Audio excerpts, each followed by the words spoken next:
Hey everyone, it's Alex here coming at you here with something a little bit different. Been thinking about doing a series on sort of the visual aspect of collecting records, the artwork. Such a great part of this physical format is to have visual art that goes along with it, and so there's a way to sort of open that conversation, and, explore some of these ideas, some of these threads by sort of displaying and showcasing some different labels or series within labels that have sort of a thread going through them visually, and to give credit to all of the visual artists that work on some of these records.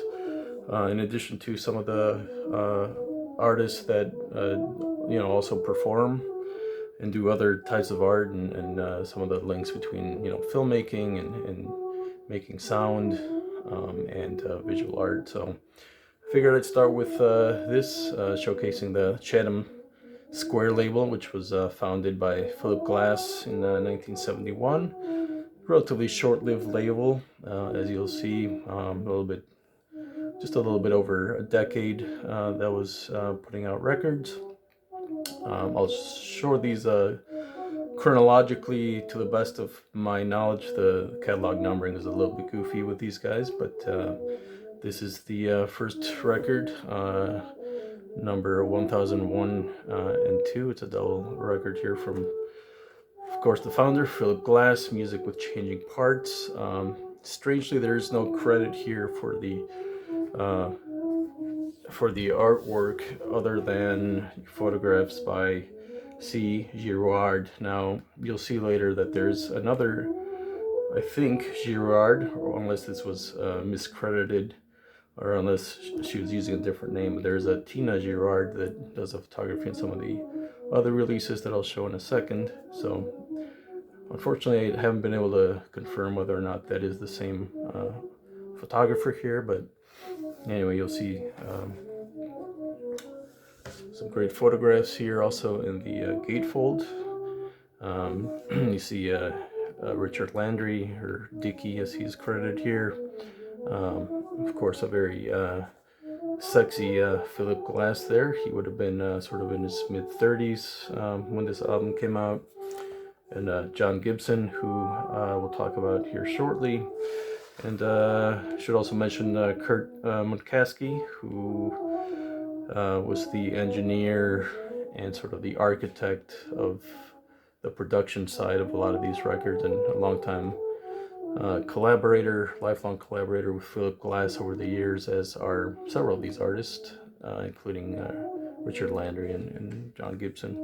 So yeah, very nice gatefold here, and again with the photography here on the back as well.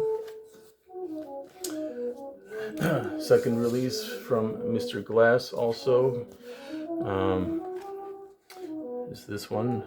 This one is Music in Similar Motion and Music in Fifths. So this came out with a couple of different sleeves. I believe both of them by the same artist. This is the artist is Alan Surratt. Not sure if I'm pronouncing that correctly, but he was a New York artist, sort of known for his very minimal visual style, as you can see here. The other cover also has a very minimalistic sketch on it. But yeah, really love that art. So again, these are compositions dating back to 1969. Like I said, I'm not gonna talk in great detail about the music, in part because I want to, I think sort of, want to talk about sort of the mystery of music, and how we're drawn to music just based on the cover art. I know that's sort of a dying art these days with the internet, but all that to say that if you're intrigued by these covers, then I think certainly you will be intrigued by the music, and I certainly encourage you to explore that. The third record here is catalog number is LP10. Again, the numbers are a little bit strange.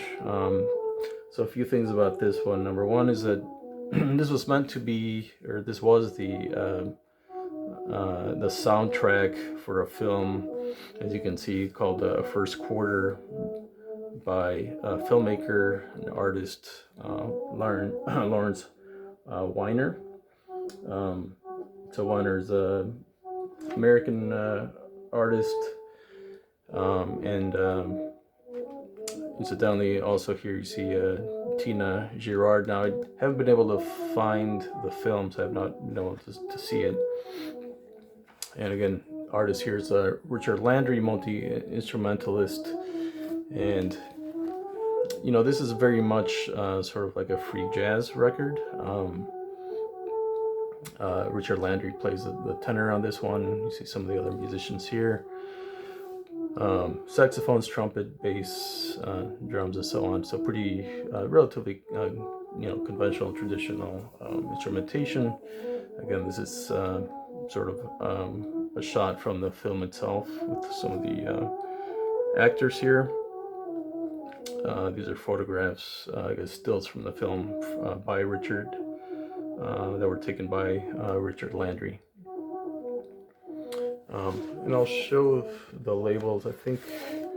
Yeah, so this one actually just has more generic labels. I'll show some of the other labels later on. The other thing I'll mention here about Lawrence Weiner, which, you know, is starting to kind of really learn about him. He's a very important artist, and I'll leave a link to some of his work, but it's, as you can see in the background here, you know, the text here, a lot of his work, his visual art is based around exploring language and text. And probably if you've been to a modern art museum, you've seen some of his work, perhaps unknowingly, but yeah, he's very much interested in exploring sort of the visual aspect of language.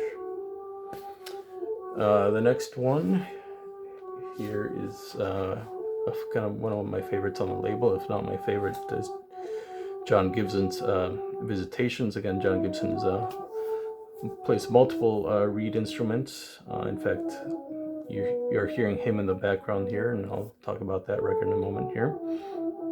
Unfortunately, I haven't been able to find the credit for this particular piece of art. You can kind of see there's text in the background. It looks like this probably was some kind of a painting.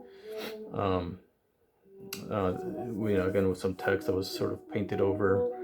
So very kind of a really cool, striking design, and really fits well with again the music, and then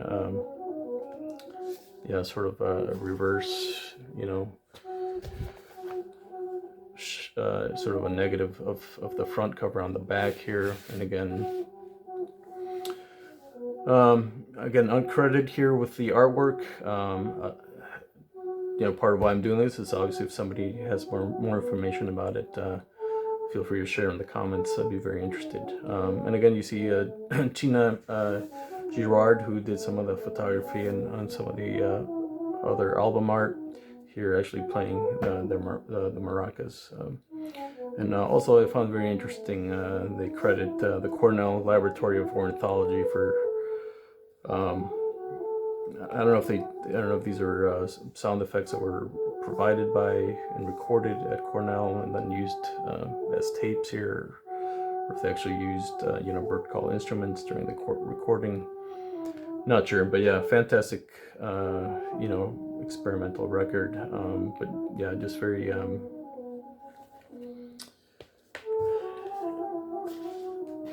don't know how to describe it. That's what we're talking about, the art here. The next one is Richard Landry. This is titled Solos. Again, this is sort of a really cool sort of photograph that was part of the, this reverse gatefold type layout. Again, hopefully you can see this. So we have Landry playing the saxophone, some of the other horn players here. This is misspelled, but if you've heard of Alan Braufman, you know he's a fantastic alto sax player. David Lee also in that New York sort of loft scene. This is recorded in 1972 in New York. Again, you see a credit here from Tina Girard for photographs for this one, as well as Suzanne Harris also on some of the photography work here. So yeah, let's take a look at the gatefold on this one. Again, just session photographs, really cool stuff. And a fantastic record. Certainly, I think one that's overlooked, just because, you know, Richard Landry's not really a household name. More involved, you know, with and associated, you know, in a sense with Philip Glass and his whole minimalist scene, but fantastic jazz musician in his own right. And I think this is just, I think both of the records, Landry records, were recently reissued, so highly encourage everybody to check those out. Well worth it. The next one here is the record that is playing now. John Gibson, 2 solo pieces. These are 2 sidelong pieces. Obviously this is the flute piece, the other one is an organ piece. You know, one of my favorite album covers of all time. Doesn't say much about the artwork here, other than it's, I think it says cover drawing by John Gibson, of course, who is the musician. Then this photograph is credited to Richard Landry, and again designed by Catherine Landman, who worked on some of the other ones. Now, from doing some research, it looks like this is actually a visual score, and I believe it's of the music that is played here, although that is not something that I can confirm.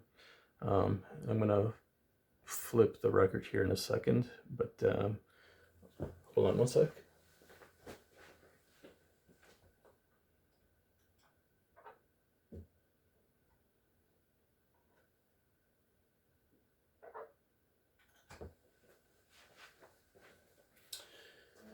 But that's definitely something that is of great interest to me, is sort of the visualization of music and notation that is more visual than, you know, anything related to traditional, you know, scoring of, you know, traditional musical notation, right, as opposed to, you know, these graphical interpretations, which are fairly common. Of course, there's many different styles and types, but you know, especially in improvisational or experimental music, these types of graphic scores are fairly common, and yeah, just something that I find fascinating as well. So John Gibson, 2 solo pieces. So I just flipped over the record, and this is actually side 1 now, which is titled Cycles, from 1973, recorded in Washington Square Church in New York. John Gibson playing the pipe organ here. The next record, probably the most experimental of the 8 releases on the label, is Michael Snow's music for piano, whistling microphone, and tape recorders. Really interesting design here, because he basically wrote sort of a long form essay and typeset it so that it you know, was sort of at different sizes, and it, you know, it basically forms the gatefold and the entire it's the entire piece of art that is this cover. And it's a you know, sort of a stream of consciousness kind of rambling thing, but yeah, very interesting. Gives a little bit of his background, but also talks about, you know, different ideas about how you should sort of interact with the music that is recorded here. You know, that maybe you want to, you know, read this at the same time that you're listening to the music, or maybe you have the music on in the background and you know, consume it that way, and so on. and also suggests maybe smoking a little pot, maybe during some of the pieces. So yeah, very striking design here. So who is Michael Snow? So Michael Snow is really known as a Canadian artist, and really known, for his experimental filmmaking. Arguably one of the most important experimental filmmakers, certainly of that 1960s, 1970s era. Again, a Canadian, and also, in fact, it references here. It says, 1964, I finished the film called New York, I in Your Control, shot and edited by myself. It has a soundtrack by the great group with Albert Eiler, Don Cherry, Roswell Rudd, Sonny Murray. This black and white film was an attempt to set up a simultaneity of separate but equal picture and sound. So, if that all sounds familiar, is because this is the music that is being referenced here, which is this record that came out on ESP disc, New York, I in Your Control. This is the lineup that he's talking about. And so basically, Snow commissioned, Eiler as the leader and his group to just come up with about half an hour of music. And then his project was basically to film a movie around the actual music, not the other way around. In fact, when you read the the credits on the back of the record here, it says that Michael Snow used this as a soundtrack to his film New York, I in Your Control, but and it says the music was recorded prior to the production of the film. So to be clear, yeah, the film was made for the music and not the music for the film, as would have traditionally been done. And so that was, one of the things that's, he sort of innovated in doing the film, and these are stills from the film.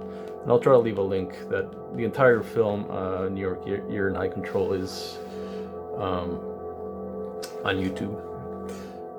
And then lastly, sort of, obviously visually the most distinct, obviously completely moving away from the black and white palette, from the photography, from the sketches of all the other records. We have Arthur Russell's Tower of Meaning. This is recorded in 1981 and then released in 1983. This is conducted by Julius Eastman, who some of you might recognize. There's been a lot of interest in his work, sort of posthumously, as they've been sort of reissuing a lot of his archival work. Very interesting queer African-American modern classical composer. Definitely recommend his work. But anyway, visually, the artwork here is by Kathleen Cooney. Unfortunately,